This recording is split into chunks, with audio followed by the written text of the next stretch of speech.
Hi folks, Mythic ODM here. Thanks for dropping by today. Paizo had a community blog post drop today, October 18th, where Jim Butler, president of Paizo, discussed the topic of price increases and sustainability. The price increases coming April of 2024. Now, before we get into that, let's talk about price increases across the board.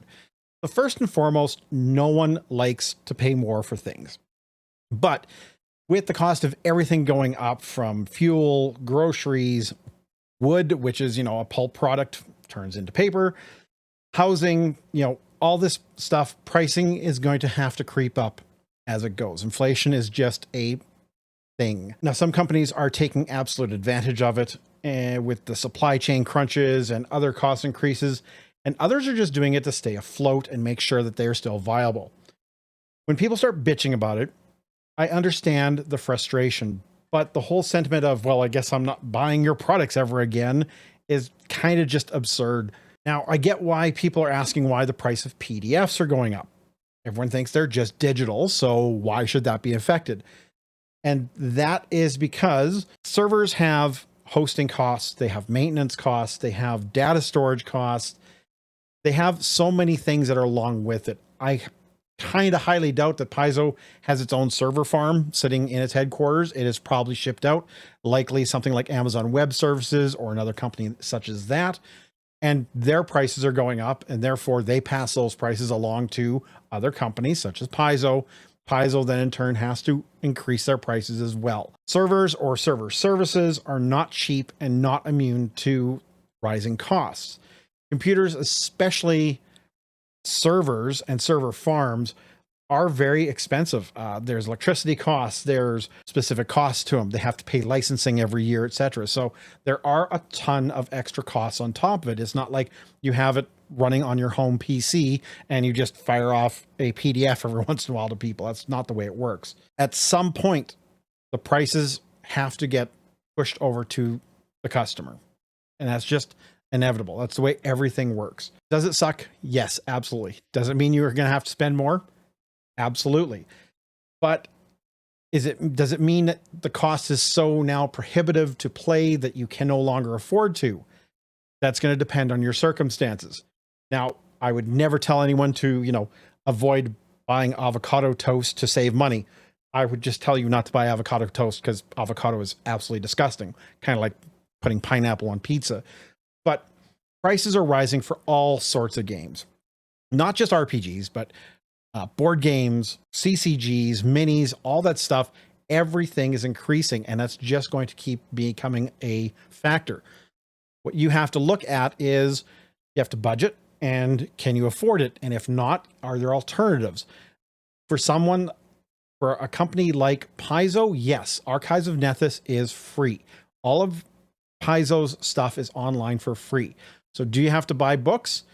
Depends on what you need. Adventure Pass, splat books and stuff, lore books, etc. Yeah, you'd have to purchase it. That's not an Archives of Nethys. But all the crunchy stuff is. So let's talk about the actual blog that was posted today. And I will put a link down below. So again, this was posted Wednesday, October 18th by Jim Butler, the president of Paizo. It's that time of year where company presidents look into the future, comparing what it costs to produce and create game products today versus what it did last year. And those costs will change in the year to come. No one likes to raise prices, but doing so is a necessity. Paizo is not immune to the economic factors like inflation, nor industry-wide fluctuations in cost of goods, labor, or shipping and logistics, and we must periodically adjust our prices to reflect rising costs. And let's break that down. And as I said before, there's lots of different factors when prices have to increase, and that's just the way it works. So the first thing to talk about is bounties, quests, and scenarios, the PDFs. And again, like I said, those are not specifically immune to fluctuations in costs, in electricity, and data, licensing, all that stuff. That is all going to get rolled over to them as well. So society scenarios are adventures suitable for single game sessions of about 4 to 5 hours. Many are part of an overarching theme for a particular year, so it's possible to weave an entire campaign out of those scenarios one session at a time. Currently, the scenarios are priced at $5.99 for regular scenarios and $7.99 for higher level scenarios, which are generally longer and take longer to develop and edit. Very soon, we'll standardize the price for all society scenarios, regardless of level, to $8.99. The normal ones are going to be $5.99, or were $5.99. They're going to go up by about $3. The higher price ones were $7.99. They're going to go up to $8.99. Special interactive scenarios will increase from $14.99 to $19.99. So again, those are pretty standard increases for pricing. One of the things you can do is, if you have a local game store, go speak to them and see if they can get a Paizo representative, a venture captain.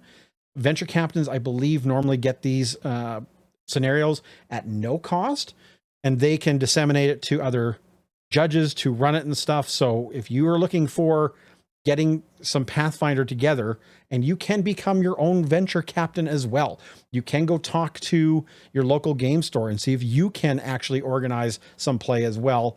And you might be able to get them to get the scenarios for you with no cost. And then you would be playing at their store. It's win-win for everyone. Trust me, game stores love it when people come and stay in their stores.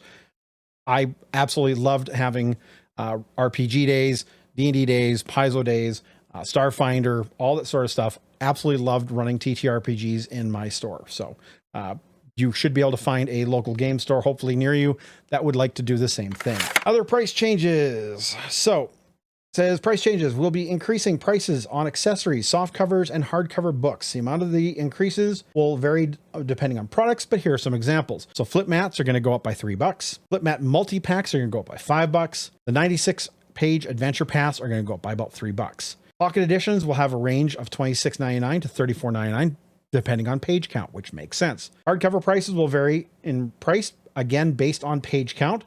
That might seem obvious, but it's a change from us keeping MSRP the same across a wide count. And here are a couple of baseline examples. 128-page booklet, $49.99. A 192 page is $59.99. 256 is $69.99. 304 page plus a map is $79.99. Special edition covers add an additional $20 to the retail price. One of the things that I do like is the next section where they talk about holding the line on core products. So this is contrary to what we've outlined above. We'll keep the price of hardcover core books, the Player Core, GM Core, Monster Core, and Player Core 2 at $59.99 through at least the first printing. We feel these books are essential first purchases for Pathfinder players and want to hold the line on price increases as long as possible to reduce the barrier of entry to new players. To me, that is absolutely wonderful. That is a great idea. I do plan on buying all of these books. I will probably buy a couple different ones. I definitely want the line art one, which I'll probably just throw up on my shelf and never touch it. And then I'll have my regular copy that I'll have on hand so I can beat it up, write in it, etc., etc. Next thing they talk about quickly here is Paizo and the environment. So it says, for years, Paizo has printed our products on ecologically friendly soy-based ink rather than petroleum or other vegetable-based inks.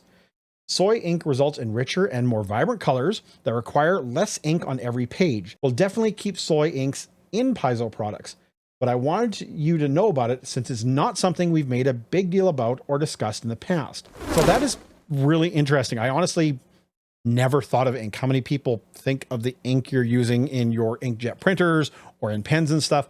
I honestly didn't realize there were different types of ink like that. And I think that's really interesting. And I had no idea about soy-based ink, so I learned something new today as well. What is new is that we are changing to FSC certified paper. This means that paper Paizo uses will come from ecologically sourced forests that prohibit deforestation, replacing the trees they harvest with new growth, requiring biodiversity and old forests to be protected, protecting the rights of Indigenous peoples, and ensuring that Paizo has a sustainable source of paper for many years to come. To learn more about it, they have a link here on the website. So again, I will link to the community blog. Paizo is not switching to recycled paper, which is significantly more expensive and has a vast different look and feel.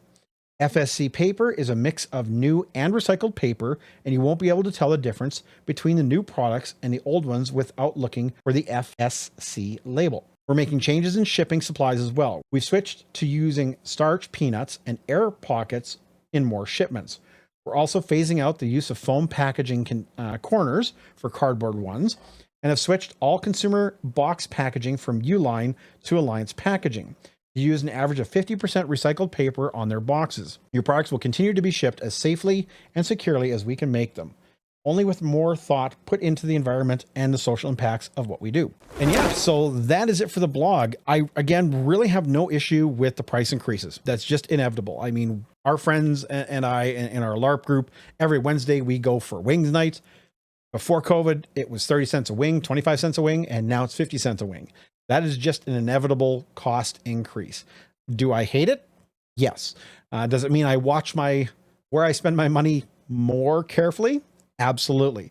Does that mean you will too? More than likely. But you can, again, keep your budget friendly by doing things like checking out the archives of Nethys.